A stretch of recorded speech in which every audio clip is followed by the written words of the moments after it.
FIU is playing a role in tracking its trends at the polls. Caplin News DC Bureau reporter Grecia Pacheco is live in Washington, D.C. with an update on the Hispanic vote. Good morning, Grecia. What are you hearing on the ground?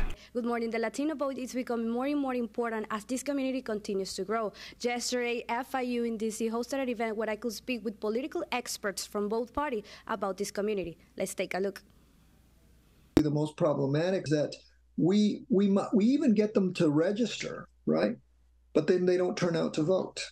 Said FIU Professor Eduardo Gamarra, who is a political strategist and director of the Latino Public Opinion Forum at FIU. This initiative tracks public opinion trends of major Latino groups in the U.S.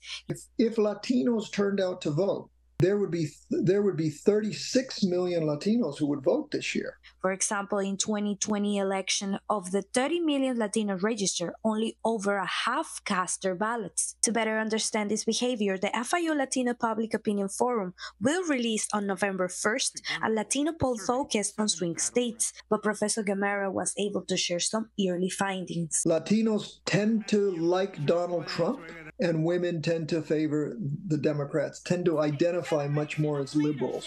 FIU in Washington, D.C. hosted a panel of bipartisan experts to discuss campaign strategies. Liana Farnese from the National Republican Campaign Committee and Brad Baumbaum from White House for Harris shared the candidates' campaign views on these findings.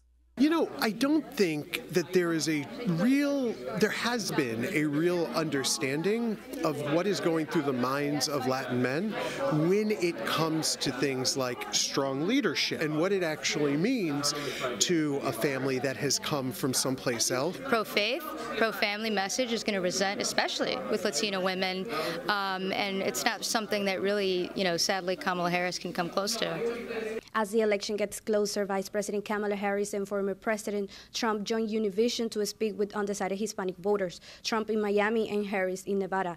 Both appearances seem to be part of the fierce battle to win Latino vote before the November 5th election. Reporter for Caplin News in Washington, D.C., I'm Grecia Pacheco.